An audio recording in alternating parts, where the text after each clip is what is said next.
Hello, Professor Bright here. Welcome back to the Sunless Sea, where we are in a bit of a dangerous situation. You see, it turns out that the Untersee, the Untersee, the place underneath the sea, is very dangerous, and I really don't have time to play, little one. I'm quite sorry about that, but unfortunately, I don't have the time or the inclination to play. Please leave. Please leave. Don't pursue me. Don't. Thank you. Cool. So, as I was saying, we're in a bit of a bad situation. 91 hull, we probably would actually die to that Alcaeus-class corvette. Or that rat barge that sort of is climbing up over here. Which implies that we might be in a nuncio. Interesting. Can I make this go automatic? No. Oh. Hello. Pigmote Isle. Lovely place. Would love to be here. Let's dock. Oh, it reminds me of my mistakes, though. Well. Two houses, both alike in dignity. On a lonely desert beach, there is no habitation in sight, no market, only an old rotting dock. A stretch of sand thickens into damp black earth, from which sprout stunted palms? Not quite. Tall fungal growths with frond-like caps, as if someone had sculpted the idea of a tree from a mushroom. We shall disembark and see what awaits us. A war. As you step onto the quay, you hear clamor, shouts, and shooting. You can see, off in the distance, smoke rising from beyond the hill, and dots of fire flecking the horizon. Two tiny figures stand a little further down the quay, unmoving, as if awaiting your approach. A literary interlude. The following is an extract from the popular Diary of a Sea Captain from London to Irem, and what we did there before we arrived. Washed ashore on Mutton Island and subsequently serialized in the Unexpurgated Gazette.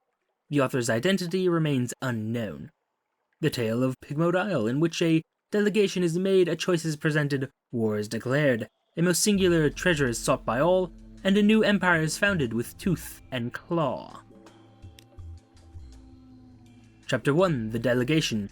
The figures were rodents. To my left was a Ratis Faber wearing goggles, a blacksmith's apron, and an assortment of tools. To my right, an unusually large guinea pig, wearing a helmet and breastplate reminiscent of nothing so much as the High Middle Ages. The rat stepped forward first and bowed. "Welcome, Captain, to Ratstar Island. I'm Edgar, 2nd Chief Engineer of the 3rd Rat Brigade. I invite you to avail yourself of food and fuel at our expense. The only cost to you is a choice." The rat stepped back at precisely the same moment, with what appeared to be the ease of long habit. The guinea pig scuttled forward and made a declamatory chirp. "Welcome, Captain, to the Isle of Cavia.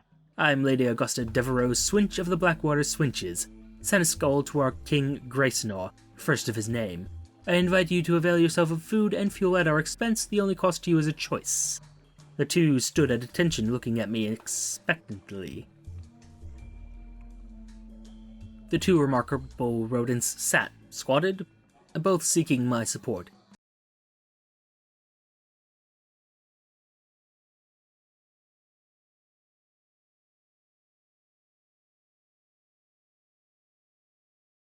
I knew I had to choose carefully. I spoke to the chief engineer. His eyes had a wave-cold glint to them, and he wore his scars like jewels. A rat in the making. I asked the chief engineer to elaborate. He looked at me for a long, measured moment before speaking gruffly. "We came to this island to make a home for ourselves away from London, its cats and snuffers, its rat-skin suits. We came to live as citizens of our own republic. We came with our tools, our teeth, our clever hands, and we made a beautiful city by the light of the Ratstar that shone bright and blue on Mount Ararat." The chief engineer nodded toward the distant hill. "One day we braved the depths of the chicken woods, and from the top of Mount Ararat we plucked the Ratstar to be our light, our beacon. But the pigs of Cavi saw the light, and they lusted for it. They sent armies to rule us and steal our star. We will not permit them to take what is ours.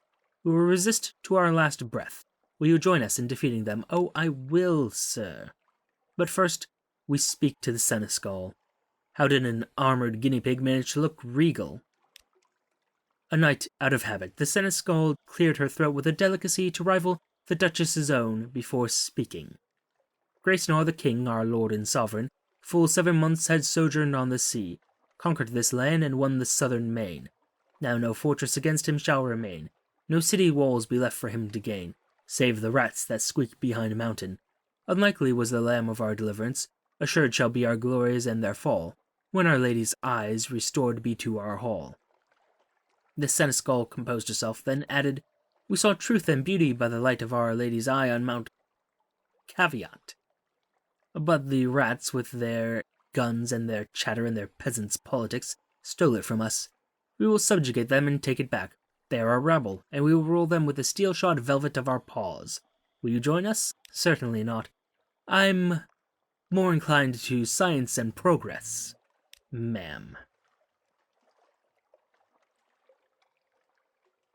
A rat in the making. Oh, no, we've done this. Sorry, wrong thing. I've heard more than enough. I was ready to make my choice. As you can well imagine, I faced quite a dilemma. Their red eyes stared up at me, waiting for my choice. I could attempt to broker peace. For the sake of trying. Surely their commonalities were more numerous than their differences. Perhaps I could get them to get along. My words helped them reach agreement. The chief engineer and the seneschal shared a look, then regarded me with scornful amusement. Yes, smirked the chief engineer, you're obviously much cleverer than us. Oh, much, murmured the seneschal. You clearly know us much better than we know ourselves. Apparently, idealism would not help here. Indeed it doesn't. I sided with the chief engineer. He seemed grumpy, but honest. Also, I knew all too well what rat-made weapons can do. I extended a finger to the chief engineer, who shook it grimly. The seneschal hissed and chattered her teeth in disgust, but kept her distance.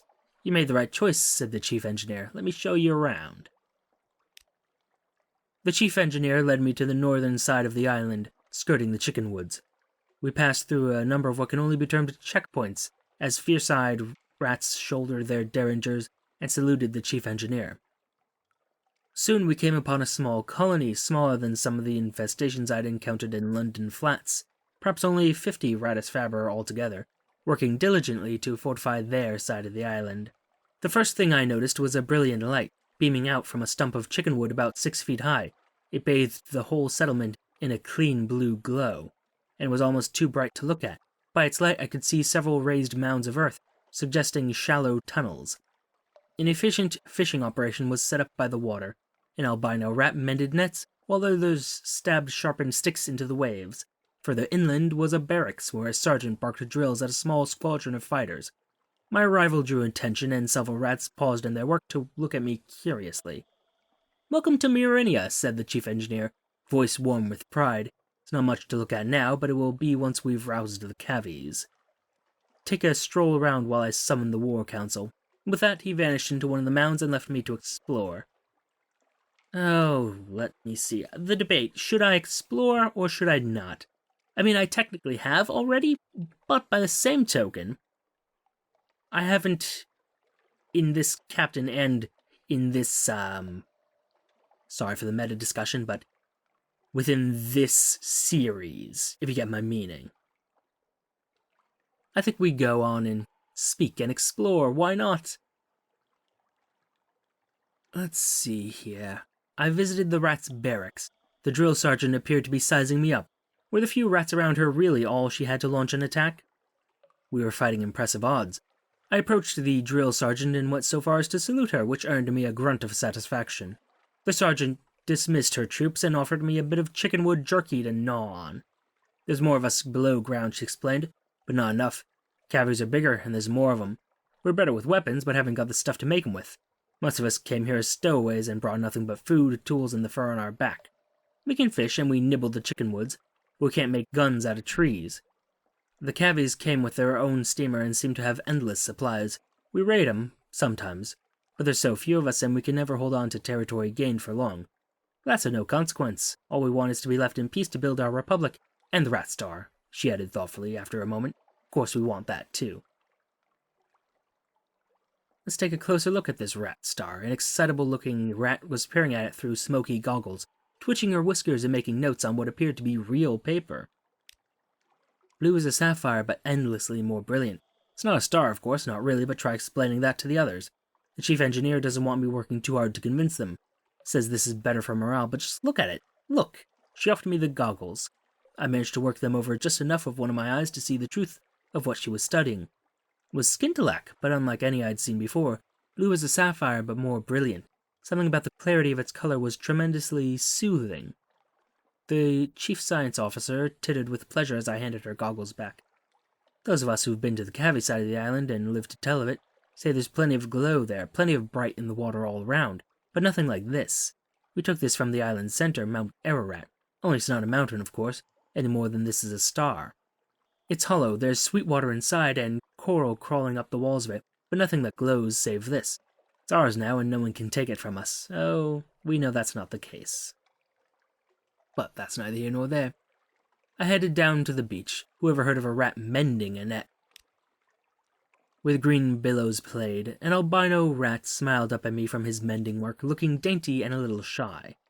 Chickenwood floats, especially when it's dried out and sealed, so we're able to paddle out a bit and cast our nets. We come up with all sorts of things, blind fish, crabs, sometimes a chunk of broken tentacle.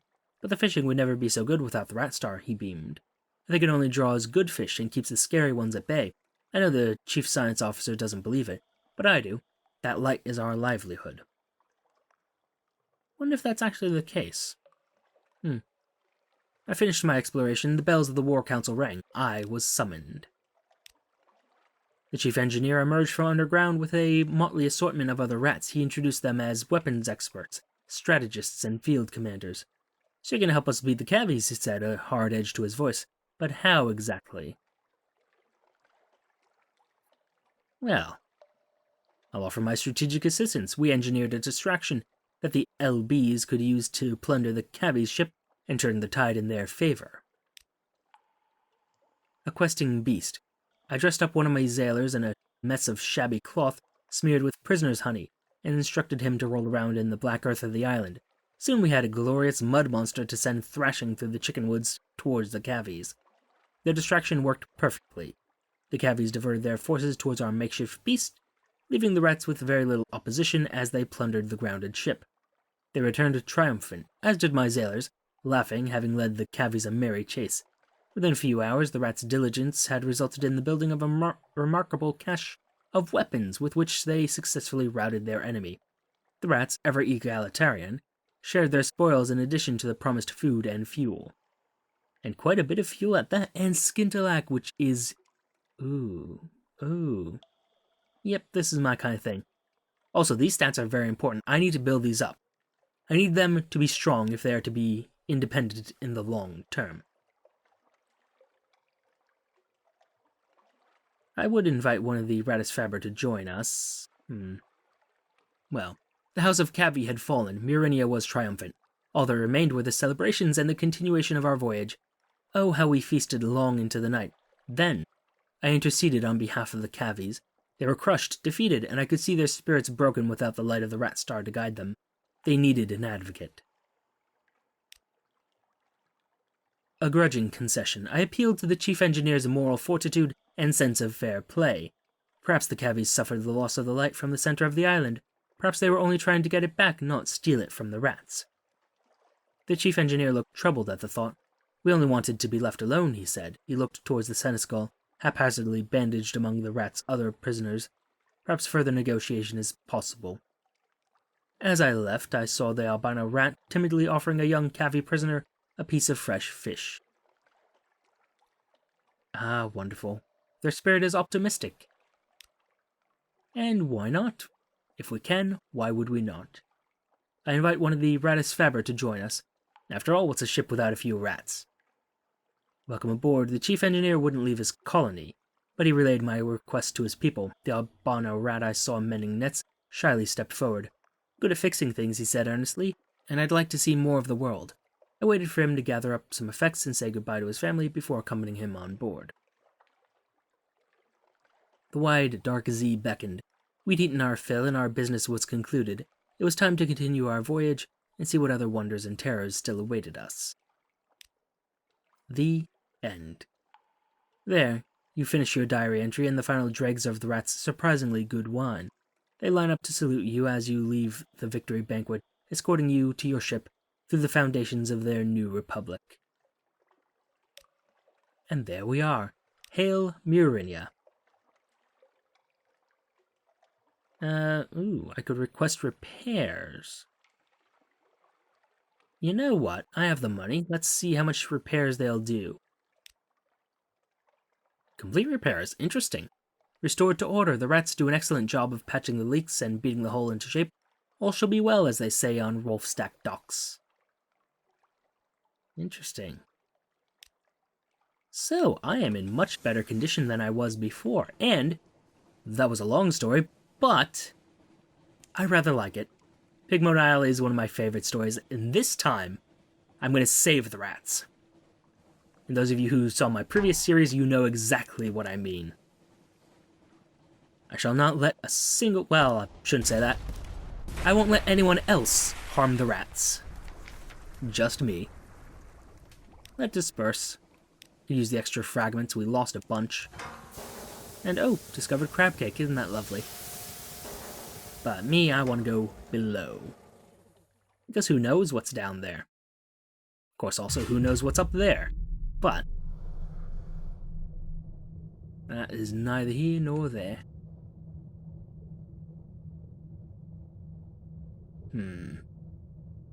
Actually, I do want to go to the Salt Lions. What's our hold situation? We have extra stuff, so I don't really have room for anything. Oh well. You know, I do have...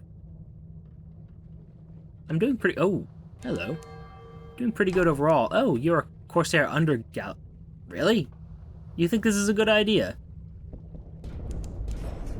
That's amazing. You've defeated a Corsair Undergalley. Your Zub's lights illuminate dark tendrils of blood in the water. There's movement at a porthole. Some of the Corsairs have survived. Could negotiate a surrender. They cannot last long. Their craft is as good as destroyed. Signal a cessation of hostilities with your lights. Defiance. There's a returning flash from a lantern. You swim the brief gap between your vessels. Hollow-eyed, the captain hands you the remnant of the undergalley's provisions, but refuses rescue. The captain turns and motions his crew to begin repairs. By the time you return to your Zub, the Z before you is dark. They just gave me what I asked for and then... died? Is that what I'm to get out of that? Because that is incredibly stupid of you guys, but okay, sure, why not? I mean, in general, you would assume that, you know, not dying is the better option, but hey, what do I know? Well, one thing I do know is that Khan's heart will get me strategic information and open up new options. Plus, I get to see what lies underneath, and that's always interesting. Ah, yes, that would be the music of Khan's heart. Oh, and Khan's shadow. I need to go there still. Oh, so much exploring to do, and I now have the resources to actually do that. Admittedly, the terror situation isn't great, but doesn't need to be. Oh, an abyss. This ended well the last time. A chasm gapes below your submarine, descending into unknown fathoms. We'll dive. The helmsman gives you a questioning look. Oh, it's just exactly the same as before.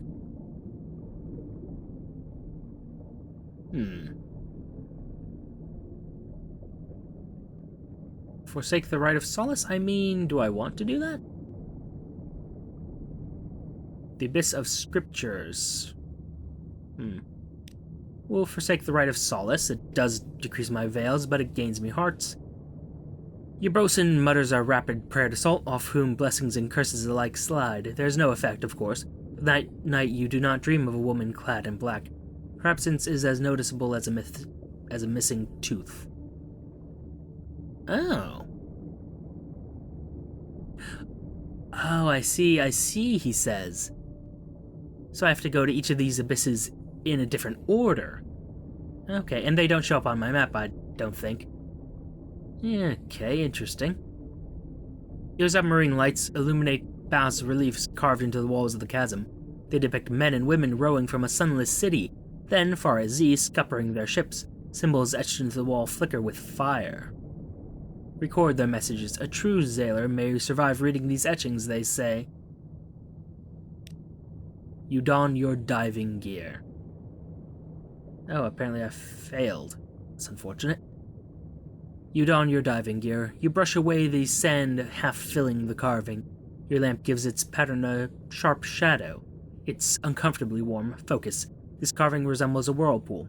The lines spiraling outward brush against the ship. Ignore the sweat trickling into your eye. The ancient rowers push into the whirlpool, splinter their own vessels. That must be their destination. To the right of the image is a symbol, a parabolic approach to... Damn, your eyebrows are aflame. The 7-minute bell rings urgently. A crewman hauls you back to the submarine. Someone remove this blasted helmet. Gained 20 hearts and lost 10 irons. And that's the rite of greeting. Also got a wound, which is it's unfortunate. But there it is. And we depart. All clear. Well, sorry. Right, pausing. That's a thing. Now I wonder... I should be able to get these abysses into my map, I think. Yeah, Wolf's Rift. Okay, so Wolf's Rift. Bad Steamer's Abyss. Okay. I see how I'm gonna do this. Kind of. At least a way I could do this. And you... are Fieldhaven? Oh, yes, yes, yes. Shepherd's Isles. Sheep, lichen, standing stones. Of course, the bearded watchman tells you there are no actual shepherds on the Shepherd Isles. Sheep are mostly illegal here. No, indeed, it's just the name of the gentleman that found the islands. Greybeard sitting in the village square nods solemnly. No sheep, one says, but plenty of tails. Ask us anything. Oh, why not? Oh. You. We'll engage our officer, the sigil-ridden navigator. Let me guide your ship. I know all the Z, how it was, how it will be. Please, the headaches only stop when I'm working. Of course, dear friend. Relief. Thank you, the nonsense here was a distraction for a while, but only the Z can help me now. Ah, my god, the air, it's clearer already. Let me chart a course for you. Ah, my head. Yes, he's an unfortunate sort. Very, sad story, really. But we won't dwell on that right now. Tales of Thornwell Croft. What about that isle to the north, the one that isn't bridged? It's got the wrong kind of people. The ones that farm up there, they're us, me and you, all the other versions of us. One with a trick leg, one that married his cousin, one that was buried alive. Characters out of another history. They're waiting up there and plotting, gathering allies. Waiting to make their history ours, so don't go there. You won't find 'em anywise, being that they hides in the barn. Hold on, is that a reference to a Stephen King novel?